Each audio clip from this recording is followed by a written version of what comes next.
All right, we want to do something a little different. This one's called Roast Dr. Steph. It's just about me?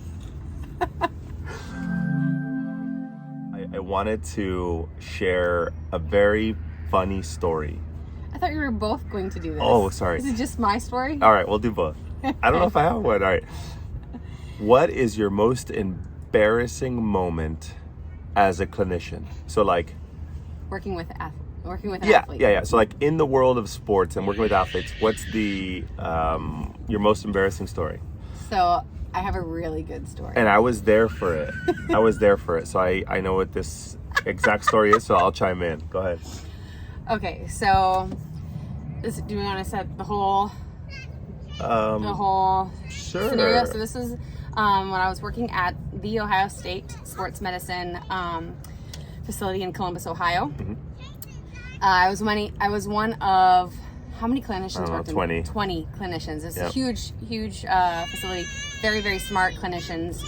And I happened to be treating a soccer athlete, a high school soccer athlete with a high adductor strain. I didn't say he could have been club soccer at the university. I feel like Okay. he was 18. So Yeah, sure. He was either a senior in high Got it. school or like freshman in college, one of the two, right? Yes.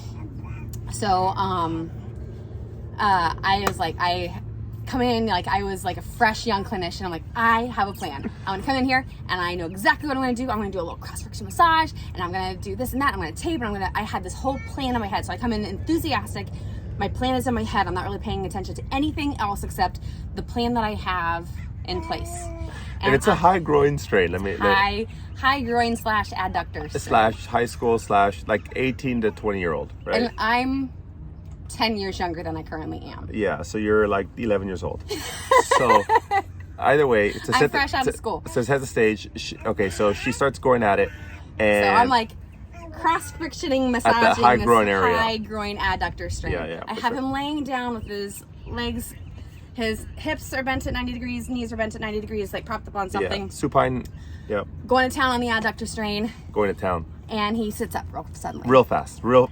Sits up immediately. And he's like, I need to take a break. And immediately I think, oh my gosh, I was going to hard, he's not used to this intense pressure. I'm so sorry, lay back down. I won't go as hard. I'm so sorry. I was just super embarrassed. And he's like, no, I just need 5 minutes. Just give me 5 minutes. And then, you know what she does? She's like, well, I can go harder if you want me to. I can be more aggressive. So in 5 minutes, we just talk about something else. And I'm in the same room, and we're not dating or anything.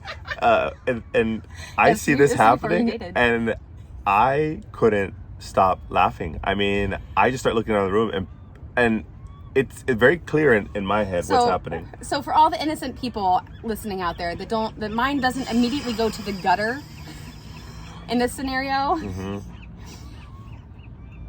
It was over my head what was happening, She right? had no idea. That's the crazy part. She had zero idea of what was actually happening. That was the funniest part. She's literally like, I can go faster. I can go harder. What is it? Gwen, lay back down. Lay back down. I'll just relax. I'll take care of this. And the guy's like, I'm okay. I'm gonna sit up for a little while. So what I ended up doing is I worked on the distal adductor and the distal quad, because clearly I was like, he can't handle this. I don't know. So after he leaves, you go back into the staff office. I was like, guys, this really weird thing just happened to me. Yeah. I'm telling the story over again, and the light bulb for sure goes on. Yeah, she doesn't know that actually what happened until she's talking about it. She's talking to us and saying yeah, it's really weird. He just laid back, or he stood up, and he was like, give me a couple minutes, and she was like, oh, yep. That was inappropriate. Yeah, so I remember that story. I remember it vividly. It was hilarious. Thank God I didn't realize what was happening in the moment. She was a brand new clinician, and so had no idea. So the lesson learned, I think, from that is, and we've told this story to numerous people. The lesson there is you gotta be aware of your surroundings. Yes. And situational awareness. Situational awareness. You never know. Take home. Yeah. Don't be so in your head and you're focused on what your plan is that you're completely oblivious to how they're responding to your treatment, because I was so in my head and the steps that I was going to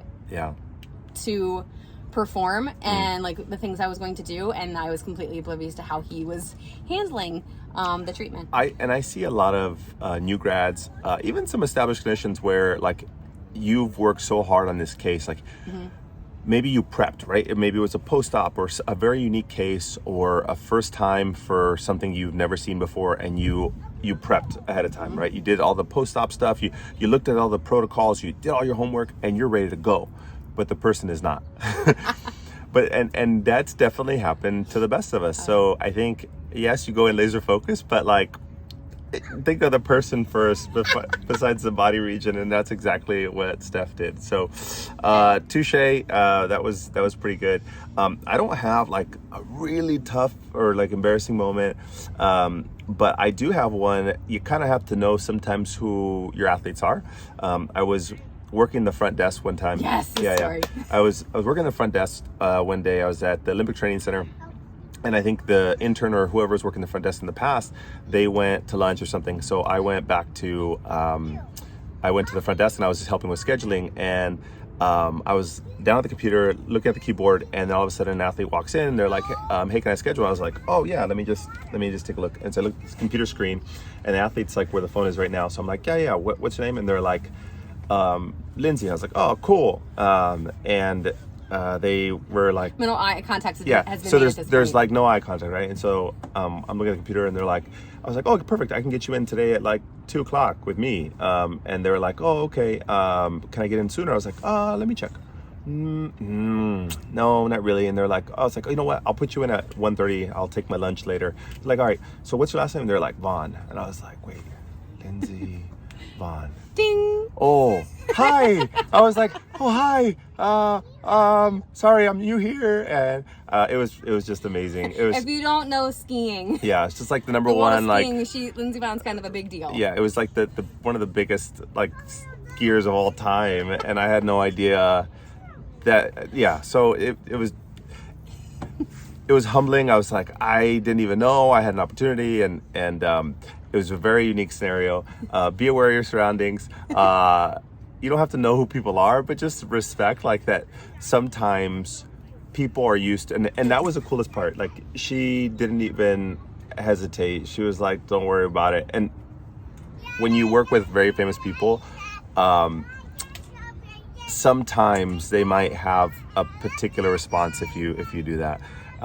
And you don't have to know who these people are, but it's good to know who they are, just in the event that does happen. So again, lesson learned: make eye contact, be aware of your surroundings. Yes, be aware of your surroundings.